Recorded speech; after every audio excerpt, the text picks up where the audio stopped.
হযরতে হুসাইন রাদিয়াল্লাহু তাআলা আনহু শহীদ হয়েছেন কারবালায়, কিন্তু তাকে দাফন করা হয়েছে কখনো শুনি ইরাকে, কখনো শুনি ফিলিস্তিনে, আবার কখনো শুনি হযরতে হুসাইন রাদিয়াল্লাহু তাআলা আনহুর মাথা মোবারক রয়েছে কায়রোতে, হুসাইনি মসজিদে, মিশরে আর কি। তো ওনার যে প্রশ্নের পয়েন্টটা সেটা হচ্ছে শহীদ হইলেন কারবালায়, কিন্তু ওনার মাথার কবর আবার মিশরে কিভাবে গেল, মানে মাথা মোবারকটা মিশরে কিভাবে গেল, প্রশ্নটা এইভাবেই করেছে। আপনি যেটা বলেছেন সত্যি যে কারবালার ঘটনা যেটা ঘটেছিল সেটা তো ইরাকে, তো ইরাকে তিনি শহীদ হলেন।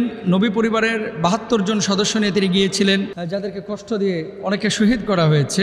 নারী শিশুদেরকে মদিনা মুনাওয়ারায় ফিরে আসার জন্য সুযোগ দেওয়া হয়েছে, কাউকে কাউকে মিশরের সে অঞ্চলে যাওয়ার সুযোগ দেওয়া হয়েছে। উনার শাহাদাতের পরে ইয়াজিদ এবং শিমার, এই যে শিমার যিনি মূল হত্যাকাণ্ডের সাথে জড়িত ছিল, ওনার মাথা মোবারক, মস্তক মোবারকটাকে নিয়ে দামেস্কের রাজপ্রাসাদের সামনে ঝুলিয়ে রেখেছিলেন। নাউজুবিল্লাহ বলেন। আল্লাহর হাবিব সাল্লাল্লাহু আলাইহি ওয়াসাল্লামের এই কলিজার টুকরা নাতির মাথার মধ্যে একবার কাঠি দিয়ে খোঁচা দিয়েছে, ব্যথা দিয়েছে, আবার এই মাথার সাথে বেয়াদবি করেছে। সে সময় একজন বুড়া সাহাবী সেই অঞ্চলে ছিলেন, তিনি বলেছিলেন আল্লাহর হাবিব সাল্লাল্লাহু আলাইহি ওয়াসাল্লামের এই কলিজার টুকরা দৌহিত্র বা নাতির মাথার সাথে তোরা বেয়াদবি করিস না, কারণ যেই মুখের ওপরে তোরা লাকড়ি দিয়ে খোঁচা দিচ্ছিস, এই ঠোঁটের ওপরে আমার পেয়ারা হাবিবকে আমি নিজে দেখেছি চুমু দিতে, যেই কানটা ধরে তোরা টানতেছিস এই কানটার মধ্যে আমার পেয়ারা হাবিবের ঠোঁটটা লেগেছে, যেই কপালটার সাথে তোরা বেয়াদবি করছিস এই কপালটার মধ্যে আমার পেয়ারা হাবিব সাল্লাল্লাহু আলাইহি ওয়াসাল্লামের ঠোঁট মোবারক দিয়ে চুম্বন হয়েছে, প্লিজ বেয়াদবি করিস না।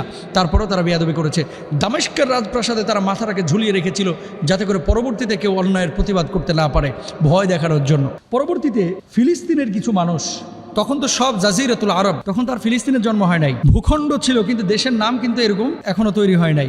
জর্ডান তখন তৈরি হয় নাই, সৌদি আরব তখন তৈরি হয় নাই। তো এখানকার কিছু মানুষ হুসাইন রাদিয়াল্লাহু তাআলা আনহুর শির মোবারক নিয়ে তারা একটা প্ল্যান করলেন যে তার পবিত্র শির ইয়াজিদের নির্দেশে গোলাপ জল দিয়ে কয়েকবার আমরা ধৌত করব এবং কয়েকটি কাফন আমরা এর উপরে পরাবো, মানে কাপড় দিয়ে এটাকে আবৃত করব, ঢাকবো, এবং আমরা এটাকে নিয়ে ফিলিস্তিনের কোনো একটা অঞ্চলে দাফন করব। তো ওই অঞ্চলের মানুষ তার কাছে রিকোয়েস্ট করেছিলেন, অনুরোধ করেছিলেন। তখন ইয়াজিদের রাজ দরবারে আসকালান, মানে দক্ষিণ ফিলিস্তিনের একটা অঞ্চল, এই আসকালানের মানে একদল লোক ছিলেন, তারা তা দাফন করার আগ্রহ ব্যক্ত করলে সেই মাথাটা যখন পুরাতন হয়ে গেছে তাদের হাতে দেওয়া হয়েছিল। তারা তা ফিলিস্তিনের আসকালানে তখন দাফন করেন, বুঝেন, ফিলিস্তিনের দক্ষিণ অঞ্চলে। 549 হিজরিতে যখন ক্রুসেডাররা আসকালান এবং তার পার্শ্ববর্তী এলাকা যখন দখল করলো, মানে যুদ্ধ চলছিল এবং ক্রুসেডারদের দ্বারা যখন শাসিত হচ্ছিল, তখন মুসলমান মনীষীদের কবরগুলো তারা ধ্বংসের চেষ্টা করেছিল। তখন গুজব ছড়িয়ে পড়ে অচিরেই ক্রুসেডাররা আসকালান নগরীতে অবস্থিত হযরত হুসাইন রাদিয়াল্লাহু তাআলা আনহুর শির উত্তোলন করবে। মনে রাখবেন, আহলে বাইতের মানে নবী পরিবারের সদস্যদের লাশ তার কবরে পচে না। তো ক্রুসেডাররা টার্গেট নিয়েছিল, যেমন বড় বড় মনীষীদের, ওলিয়া উলিয়াদের কবরগুলো তারা ধ্বংস করেছিল, এমন ইতিহাস থেকে পাওয়া যায়। তো হুসাইন রাদিয়াল্লাহু তাআলা আনহুর মাথা মোবারকটা তখন ওখান থেকে তুলে তারা অপমান করবে বা লাঞ্ছিত করবে, এরকম তারা একটা বিষয় ভেবেছিল।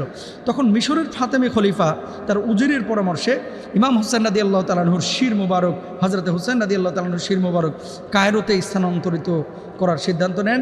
এক বিশাল অর্থের বিনিময়ে তৎকালীন মিশরের ফাতেমীয় আমির কায়েদুল জুয়ুস বদরুদ্দিন 8 জমাদিউল আখর রোজ রবিবার আসকালান হতে শির মুবারক সংগ্রহ করে 10 জুমাদিউল আখর রোজ মঙ্গলবার সুরক্ষিত মিশরে যথাযথ মর্যাদার সাথে নিয়ে আসেন এবং পরবর্তীতে শির মুবারক ফিলিস্তিনের আসকালান থেকে 8 জমাদিউল আখের 548 হিজরিতে উত্তোলন করে সোনা রূপা খচিত সবুজ রঙের একটা বক্সে করে মিশরের কায়রোর উদ্দেশ্যে নিয়ে আসা হয় এবং সেখানেই কিন্তু এই যে হুসাইনি মসজিদের এখানে তার শির মুবারকটাকে দাফন করা হয়। তাহলে আমরা কি পেলাম?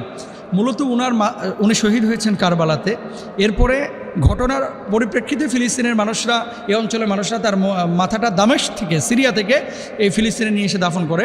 এরপরে ক্রুসেডাররা যখন এই অঞ্চলগুলো শাসন করছিল, তখন ক্রুসেডারদের আক্রমণ থেকে, ধ্বংসযজ্ঞ থেকে এই মাথা মোবারককে বাঁচানোর জন্য এই মাথাটাকে উত্তোলন করে তারা মিশরে নিয়ে যায়। এবং এটা নিয়ে মতবিরোধ আছে, যে কেউ বলেন যে না আসলে ওখানেই আছে, কেউ বলেন যে না মিশরে নিয়ে আসা হয়েছে। তো ইতিহাস তো ইতিহাসই, তবে আমরাও ধারণা করি যে মিশরেই আসলে নিয়ে আসা হয়েছে। আল্লাহ তাআলা হযরত হুসাইন রাদিয়াল্লাহু তাআলা আনহুকে শাহাদাতের উঁচু মাকাম দান করুন এবং তার আদর্শ আমাদের জীবনে ধারণ করার তৌফিক দান করুন। বলুন আমিন। আসসালামু আলাইকুম।